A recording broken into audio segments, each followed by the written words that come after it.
रुपाली चाकणकर यांनी महिला राष्ट्रवादीच्या प्रदेशाध्यक्षपदाचा राजीनामा दिलेला आहे। महिला आयोगाच्या अध्यक्षपदानंतर आता महिला राष्ट्रवादीच्या प्रदेशाध्यक्षपदाचा सुद्धा राजीनामा दिलेला आहे असं समजतंय।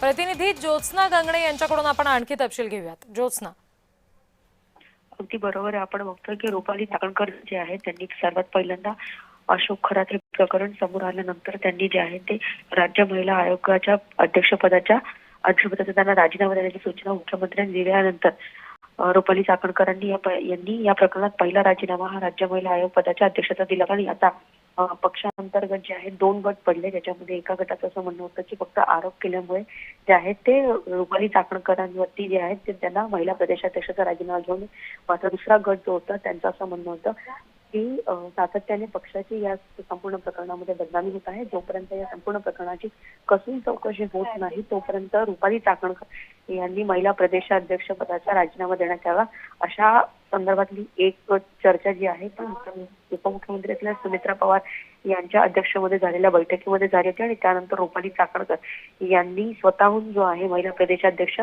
राजीनामा दिलेला आहे। मात्र असं सांगण्यात येते की रुपाली चाकणकर जे आहेत त्यांना पक्षाकडनं हा दबाव टाकण्यात आलेला आणि त्याचमुळे त्यांना महिला प्रदेशाध्यक्ष पदाचा राजीनामा द्यावा लागला आहे। आतापर्यंत रुपाली चाकणकर यांच्या महिला प्रदेशाध्यक्ष पदाचा राजीनामा का होत नाही, अशा प्रकारचा किंवा पक्षांतर्गत का कारवाई केली नाही। सध्या सामाजिक कार्यकर्त्या संगीता तिवारी आपल्याशी जोडल्या गेलेल्या आहेत। संगीताजी, आपण बघतोय की रुपाली चाकणकर यांनी आता राष्ट्रवादीच्या महिला प्रदेशाध्यक्ष पदाचा सुद्धा आता राजीनामा दिलेला आहे। घेतला असेल, द्यायचा असतं तर त्यांनी केव्हा एक लक्षात घ्या, त्यांनी हा राजीनामा एवढ्या उशिरा द्यायलाच नको होता। त्यांनी ताबडतोब, जसं पक्षाची बदनामी किती होते काय होते स्वतःची जबाबदारी घेऊन त्यांनी दोन्ही राजीनामे द्यायला पाहिजे होते एकाच वेळी। एवढा अंत बघायला नको पाहिजे होता। कारण का आज मी स्वतः रुपाली ताई, अंधारे ताई आम्ही याला आलो, नाशिकला आलो आणि जे म्हणजे पूर्ण खरात आयोग केलं होतं त्यांनी, महिला आयोग नाहीये, खरात आयोग केलेलं होतं। म्हणजे खरंच बुद्धी दिली देवानी, नशीब आज सगळ्या महिलांना एक सुश्वास सोडत असतील की बाबा आम्ही सुटलो म्हणून।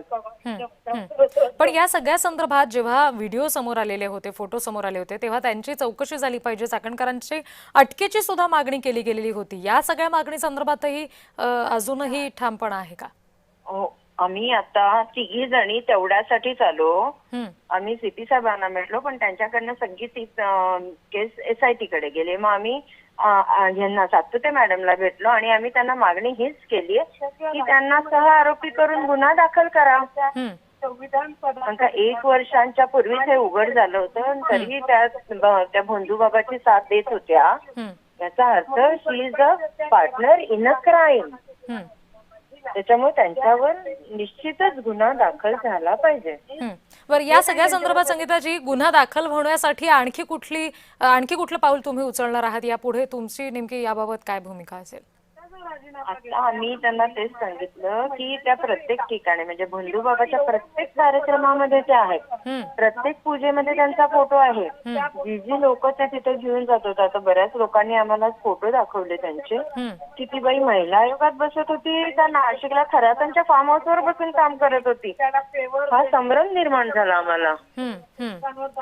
तर त्याच्यामुळे आम्ही हेच म्हणू की जे पुरावे आहेत त्याच्यावरनं तिला अरेस्ट करायला, कारण का एवढ्या मॉलेस्ट केल्यात, छोट्या छोट्या मुली मॉलेस्ट केल्यात, महिला मॉलेस्ट केल्यात, तर उशिरा का होईना परिणिती आली आणि त्यांनी राजीनामा दिला आणि आज आमच्या महिला खरंच खुश असतील। बरं, संगीताजी धन्यवाद, आपण जय महाराष्ट्राला ही प्रतिक्रिया दिलीत यासाठी। रुपाली चाकणकर यांनी अखेर महिला आयोगाच्या अध्यक्षपदाचा राजीनामा दिल्यानंतर आता महिला राष्ट्रवादीच्या प्रदेशाध्यक्षपदाचा सुद्धा राजीनामा दिलेला आहे। पुन्हा एकदा प्रतिनिधी ज्योत्स्ना गंगणे यांच्याकडे जाऊयात। ज्योत्स्ना, आपण बघतोय की संगीता तिवारी असतील किंवा इतरही अंधारे आहेत, रुपाली ठोंबरे पाटील आहेत, या सगळ्यांनी एक भूमिका लावून धरलेली होती की या प्रकरणामध्ये त्यांना सह आरोपी करायला हवं, त्यांना अटक करायला हवी।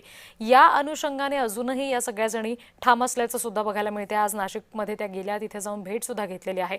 आणखी कसं वळण मिळू शकतं पुढे या प्रकरणाला, या सगळ्या पार्श्वभूमीवर? रिती अगदी बरोबर आहे. आपण बघतो की विरोधकांनी जेव्हापासून हे प्रकरण समोर आलेलं आहे तेव्हापासून जे आहे 2-3 गोष्टी समोर येत आहेत की एक म्हणजे की या प्रकरणात अनेक महिलांचे जे आहेत हं. जी, निश्चित अनेक महिलांचे जसं तुम्ही म्हणताय ज्योत्स्ना की हे व्हिडिओ फोटो समोर आले आणि त्याच्यानंतर खरं तर रुपाली चाकणकर यांच्यावर मोठी टीकेची झोड उठलेली आपण बघितली. विरोधकांनी थेट राजीनाम्याची मागणी केली.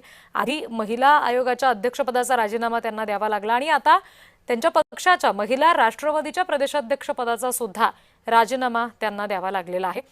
त्यामुळे आता यापुढे नेमकं या प्रकरणाला आता कसं वळण मिळतंय हे सुद्धा पाहायचं आहे. विरोधक मात्र त्यांच्या भूमिकेवर अजूनही ठाम आहेत. विशेषतः सुषमा अंधारे असतील, रुपाली ठोंबरे पाटील असतील, त्या या सगळ्या प्रकरणामध्ये अजूनही त्यांच्या भूमिकेवर ठाम असलेल्या बघायला मिळतात की रुपाली चाकणकर यांना या सगळ्या अखराच्या प्रकरणामध्ये सहआरोपी करा आणि त्यांच्यावर गुन्हा दाखल करा, त्यांना अटक करा अशी सुद्धा मागणी त्यांनी केलेली आहे. आता या मागणी संदर्भात कशा पद्धतीने पुढे विचार होतोय हे सुद्धा पाहावं लागेल, कारण महिला आयोग अध्यक्षपदाच्या राजीनाम्याची सुद्धा मागणी विरोधकांनी केलेली, जो राजीनामा आपण झाल्याचं बघितलं. त्यानंतर महिला राष्ट्रवादीच्या प्रदेशाध्यक्षपदाच्या सुद्धा राजीनाम्याची मागणी करण्यात आलेली होती. तो सुद्धा राजीनामा आता समोर आलेला आहे. ते राजीनाम्याचं पत्र सुद्धा सध्या आपण बघतोय स्क्रीनवर, त्याचा हा फोटो आहे. अखेर रुपाली चाकणकर यांना महिला राष्ट्रवादीच्या प्रदेशाध्यक्षपदाचा सुद्धा राजीनामा द्यावा लागलेला आहे. भोंदूबाबा खरात प्रकरण चाकणकरांना चांगलंच भोवलंय.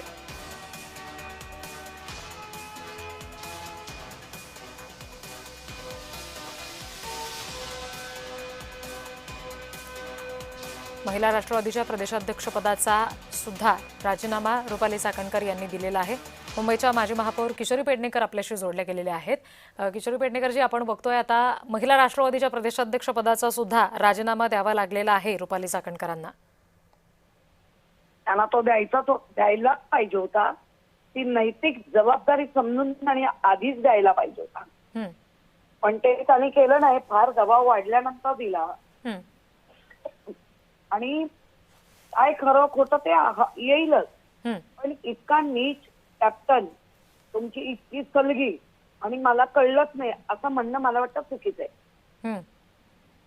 जी, या सगळ्या प्रकरणामध्ये जी चाकणकरांना सहआरोपी केलं जावं, त्यांच्यावर गुन्हा दाखल व्हावा अशी सुद्धा मागणी केली जाते. खरं म्हणजे ते राज्य सरकार आणि पोलीस यांचं काम आहे की बऱ्याच वेळेला जे खोटे खोटे याच्यामध्ये तर तुम्हाला दिसते सलगी, सह आरोपी करून चौकशी करावी. ठीक, किशोरी पेडणेकरचे धन्यवाद. आपण जय महाराष्ट्रला ही प्रतिक्रिया दिलीत यासाठी. पवार गटाच्या नेत्या विद्या चव्हाण आपल्याशी जोडल्या गेलेल्या आहेत, त्यांच्याशी आपण बोलूयात. विद्याताई, चाकणकरांनी अखेर राजीनामा दिलेला आहे. महिला राष्ट्रवादीच्या प्रदेशाध्यक्षपदाचा सुद्धा आता राजीनामा त्यांनी दिल्याचं समजतंय. आपली प्रतिक्रिया? राजीनामा त्यांनी नाईलाजास्तव दिलेला आहे, कारण त्यांच्यामध्ये जर थोडी जरी नैतिकता असती आणि त्यांच्यावरती एवढे व्हिडिओ व्हायरल झाले, सगळ्याकडे बातम्या महाराष्ट्रभर पसरल्या, तेव्हाच त्यांनी राजीनामा महिला आयोग पदा आणि अध्यक्षपदाचा दोन्ही राजीनामे देणे आवश्यक होतं. पण ज्यावेळी मुख्यमंत्र्यांनी सांगितलं, त्यांनी आदेश दिले की यांचा राजीनामा घ्या, तेव्हा त्यांनी तो राजीनामा दिलेला आहे. आणि आता सुद्धा महाराष्ट्रातल्या अनेक जिल्हाध्यक्ष, अनेक पदाधिकारी, अनेक तालुकाध्यक्ष यांनी सांगितलं की आम्हाला जरी या महाराष्ट्रभर फिरल्या तरी आम्हाला यांच्याबरोबर फिरणं शक्य नाही, कारण यांची इतकी बदनामी झालेली आहे. त्यामुळे कोणीही त्यांच्याबरोबर दौऱ्यावर सुद्धा जायला तयार नव्हतं. आणि अनेक राष्ट्रवादीच्या मीटिंगमध्ये असे सूर अनेकांनी लावले की आम्ही यांच्याबरोबर फिरणार नाही आणि यांच्यामुळे पक्षाची खूप बदनामी झालेली आहे आणि त्यामुळे आम्हाला यांच्याबरोबर कुठेही जाता येणार नाही. आणि तेव्हा नाईलाजास्तव त्यांना हा राजीनामा द्यायला लागलेला आहे. नैतिकता तर त्यांच्यात नाहीच आहे ना, नाहीतर ज्या त्यांची तेवढी कुवत नसताना सुद्धा त्यांनी हे महिला आयोगाचं पद, अध्यक्षपद हे हट्टाने मागून घेतलेले. काही नेत्यांच्या वशिलाने त्यांना हे मिळालेले. हे सगळं मला जवळनं माहिती आहे. अजितदादा सुद्धा बिलकुल हे द्यायला तयार नव्हते, परंतु त्यांनी हे इतर वशिलाने मागून घेतलेले. काही नेत्यांनी आग्रह धरला की त्यांनाच द्या म्हणून. अनेक लायक महिला होत्या, परंतु ते दिलेलं नाहीये.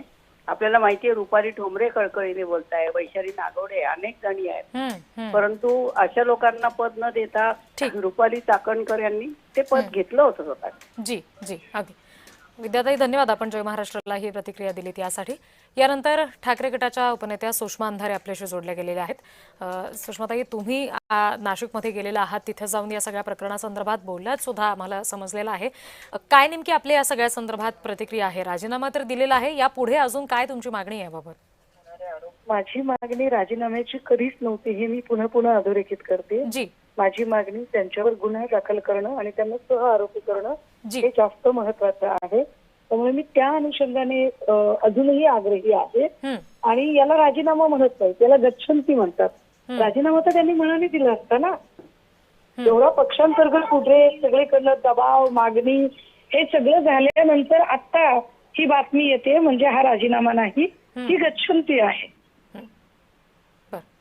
आता सध्या तुम्ही नाशिकमध्ये ज्या प्रकरणासंदर्भात आता या सगळ्या बाबत तुम्ही भेटलेला आहात, SIT पथकाची तुम्ही भेट घेतली, नेमकं काय तुम्ही तिथं आता म्हणणं मांडलेलं आहे तुमचं? लोकांना आम्ही बोलून काही तपासातले काही आमच्याकडचे असणारे इनपुट त्यांच्यासोबत शेअर केलेले आहे.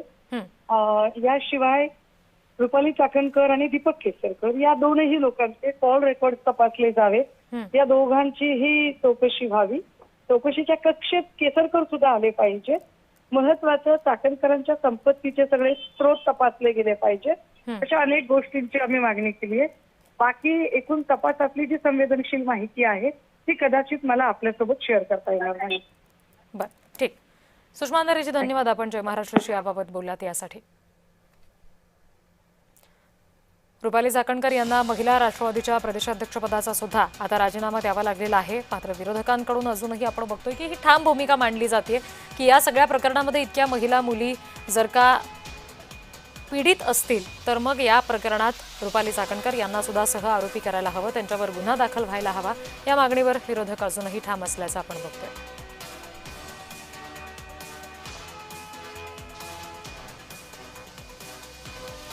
तर हा राजीनामा देत असताना रुपाली चाकणकर यांनी ट्विट केलेलं आहे, आपण बघूयात. खरात प्रकरणाबाबत पहिल्या दिवशीच मी माझी भूमिका स्पष्ट केली आहे, असं रुपाली चाकणकर त्यांच्या पोस्टमध्ये म्हणतात.